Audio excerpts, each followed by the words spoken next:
The advice I give to people who want to get into comedy is don't get into comedy. Hi, my name's Winter Phonander. I'm a comedian. I've done it for about 13 years. I run 2 professional nights, one in Dunstable and one in Redbourne, St Albans.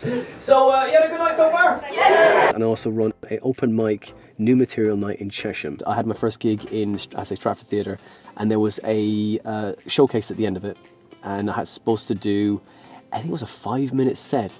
I ended up doing 15 minutes because I was so jacked on adrenaline, and I got a second gig out of that performance, and it was in a pub in the Prince of Wales pub in Stratford, and I died horribly because I literally thought I'd completed comedy after I did my first gig, because I was like, oh, I did 15 minutes, and I was just so high that I didn't know how the gig was going. I come from Ireland, and it's a very storytelling culture. You know, when you go to the school and you get there early and you're with friends and you're telling stories, before I get there I would rehearse in my head what I would say like maybe a complete psychopath. That I'd be like, okay, this is what I'm going to say, and then they're going to say this, and I'm going to say this, and I'm going to come up with this story, and then we're going to just carry on like that. Best gig I've ever had. Now, they change, because over the years, you think, oh, that was an amazing gig, and you look back at it, it was like crickets. Because you evolve and you become something else, and your idea of a good gig is just different. You know, you got 4 laughs on your first gig, you're like, oh my God, I've smashed it, I've beaten comedy. When you have a good gig, it just brightens up your life for the next maybe week or so. I know you, Ruby, right? I've seen you banter with me, and we back and forth with stuff, right? So I think you'd be really good at this. Why don't you give it a go?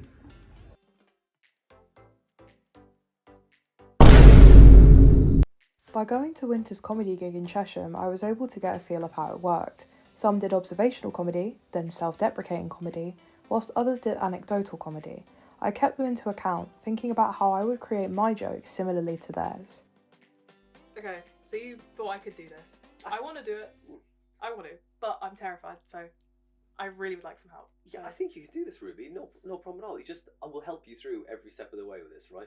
With only 2 days left on the clock remaining until my first gig, we quickly began to create ideas for jokes in a Venn diagram for how people perceive me, how I perceive myself, and the overlap between them.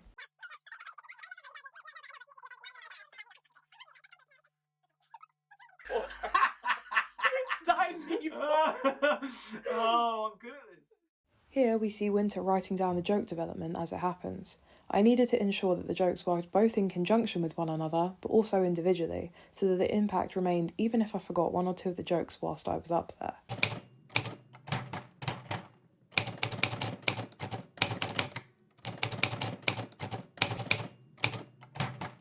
This act, first gig, she's only 18, she's just doing a college thing, right? It's a documentary thing, right? So please give her a lot of awards. Welcome to the stage, the wonderful first gig, Ruby Pritchard.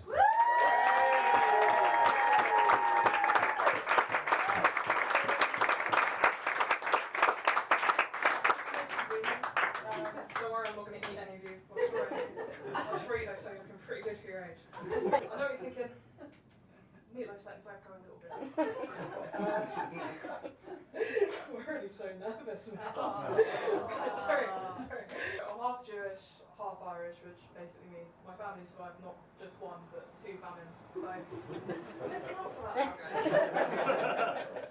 I don't eat a lot, but I like food. So if you take me on a date, sir, I'll be eating. I'll be having dessert. Multiple desserts, thank you. 1 for me, maybe more than 1 actually. And some for the ancestors. You're beautiful. Didn't expect that, guys. Take me on a date? You know, most people say that like the most interesting part of being in a relationship is, you know, the whole chasing part, you know. People love the chase, they just don't really want it when you give it back, but for me, I'm not above the chase, I'm more stalking myself.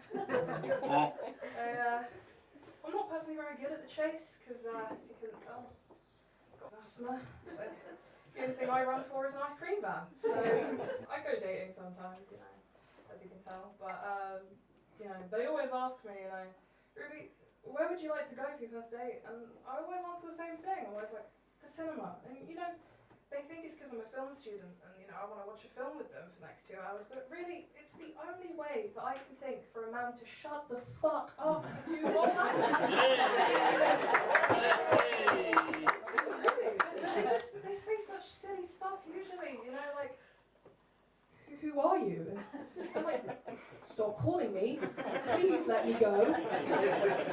As you can tell so far, you know, I've hardly had the fairy tale romance going around, but as a kid I always imagined, you know, I'd have like this modern day Cinderella story, you know, where they'd have my little prince to pick up my glass slipper, but you know, I'd need 5 people to pick up the slipper. You seem strong? 2 volunteers? Too strong then? Oh, amazing. Just need 5 more volunteers. But yeah, no, I haven't had a fairy tale romance, but I have once dated a stuntman. At least that's what I thought he was, because every time I got on the back of his motorbike, we started doing wheelies.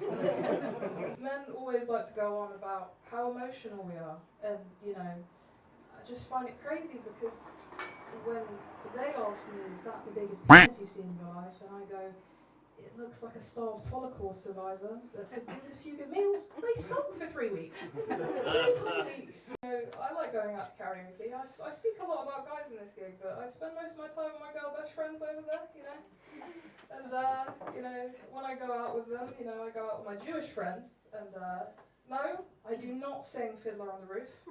I sing Amy Winehouse, you know.